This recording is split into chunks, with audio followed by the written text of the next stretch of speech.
جہنم اللہ پاک کے قہر و غضب کا مقام ہے. جہنم کی آگ نہایت گرم ہے. حدیث پاک میں آتا ہے یہ دنیا کی آگ جہنم کی آگ کے 70 اجزاء میں سے ایک جز ہے. اگر اس دنیاوی آگ کو پانی سے 2 مرتبہ ٹھنڈا نہ کر دیا گیا ہوتا تو تم اس سے فائدہ نہ اٹھا سکتے. یعنی اس آگ کو ہمیں ٹھنڈا کر کے پیش کیا گیا ہے تو ہم اس آگ سے فائدہ اٹھا سکتے ہیں. جہنم کی آگ 70 ٹائم زیادہ خطرناک ہے. آپ سوچو تو صحیح, اس دنیا کی آگ کی تپش کتنی ہے.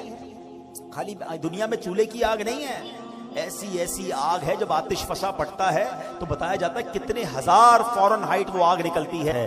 دنیا کی آگ اللہ پاک سے دعا کرتی ہے کہ اللہ پاک مجھے جہنم کی آگ میں دوبارہ نہ لوٹانا. آگ پناہ مانگتی ہے جہنم کی آگ سے. حضرت جبرائیل پیارے آقا علیہ الصلوۃ والسلام کی خدمت میں قسم اٹھا کر کہا انہوں نے کہ اگر جہنم کو سوئی کے ناکے کے برابر کھول دیا جائے تو تمام زمین والے اس کی گرمی کے سبب مر جائیں. جہنم کی آگ 1000 سال تک دھکائی گئی یہاں تک کہ وہ سرخ ہو گئی, پھر 1000 برس تک دہکائی گئی یہاں تک کہ سفید ہو گئی, پھر 1000 برس تک بھڑکائی گئی یہاں تک کہ سیاہ ہو گئی. اب وہ نری کالی سیاہ ہے جس میں روشنی کا نام بھی نہیں ہے. کون برداشت کر سکے گا, کون جا سکے گا.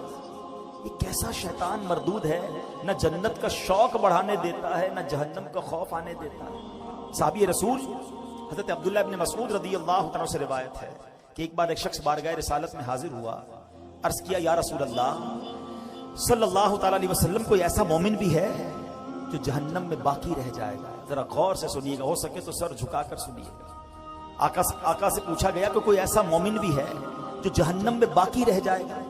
فرمایا ہاں, ایک شخص جو جہنم کے گہرے گھڑے میں ہوگا اور اونچی آواز سے یا حنان یا منان پکار رہا ہوگا.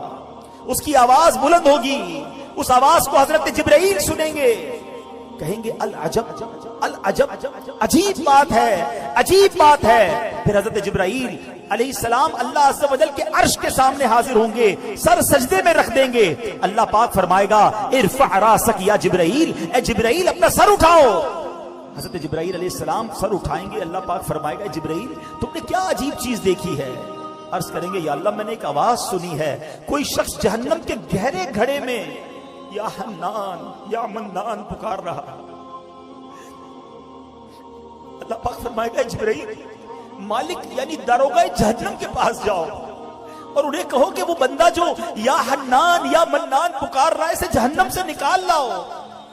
حضرت جبرائیل علیہ السلام جہنم کے دروازے پر تشریف لے جائیں گے, دستک دیں گے.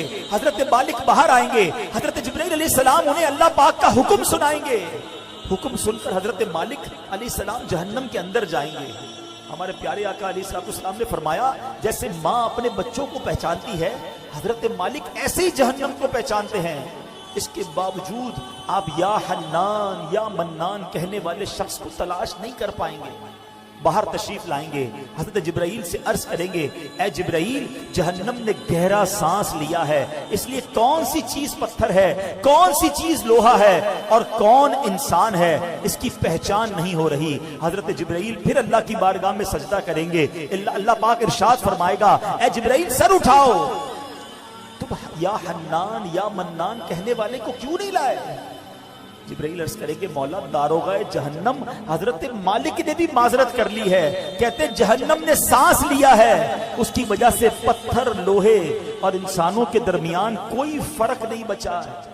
اللہ گویا سبھی جل کر جس کو کہنا کوئلہ بن چکے, کسی چیز کی پہچان نہیں ہو پا رہی ہے.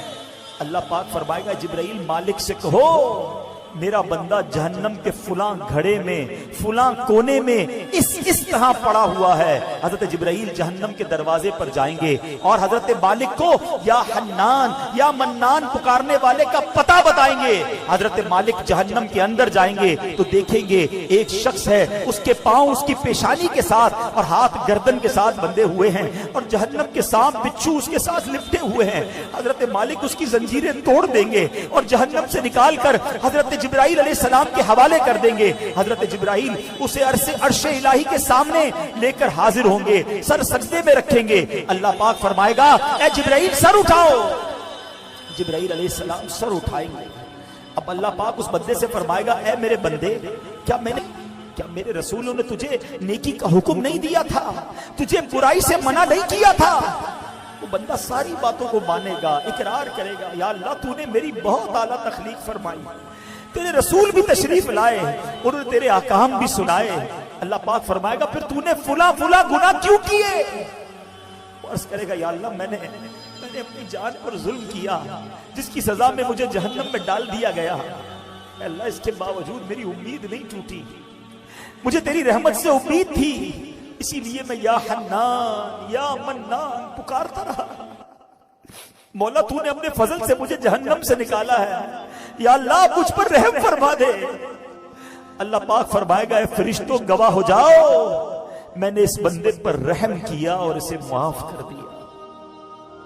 رحمت دا دریا الہی ہر دم وغدا تیرا، جے قطرہ بخشے میں کم بن جاوے میرا، عدل کرے تے تھر تھر کمبن اچیاں شانہ والے۔ اللہ ہم تو دنیا کی آگ میں ایک منٹ ہاتھ نہیں رکھ سکتے، جہنم میں کیسے جا سکیں گے؟ ہم آج کی رات تیرے عدل کے نہیں، تیرے انصاف کے نہیں مولا، تیری رحمت کے سوالی ہے۔ عدل کرے تے تھر تھر کمبن اچیاں شانہ والے، فضل کرے فضل کرے تو بخشے جا سکتے۔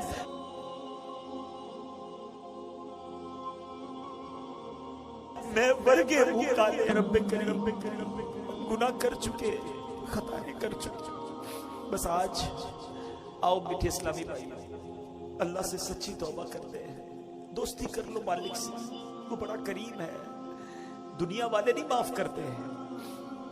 عدالت میں جاؤ نا اور اپنے جرم کا اقرار کرو تو سزا سنائی جاتی ہے، جج یہ نہیں کہتا تم نے مان لیا تو جاؤ معاف کرتا ہوں، مگر میرے رب کی عدالت کے دستور نرالے ہیں، بس مجرم ایک بار مان لے، شرمسار ہو جائے، توبہ کر لے، بڑا کریم ہے۔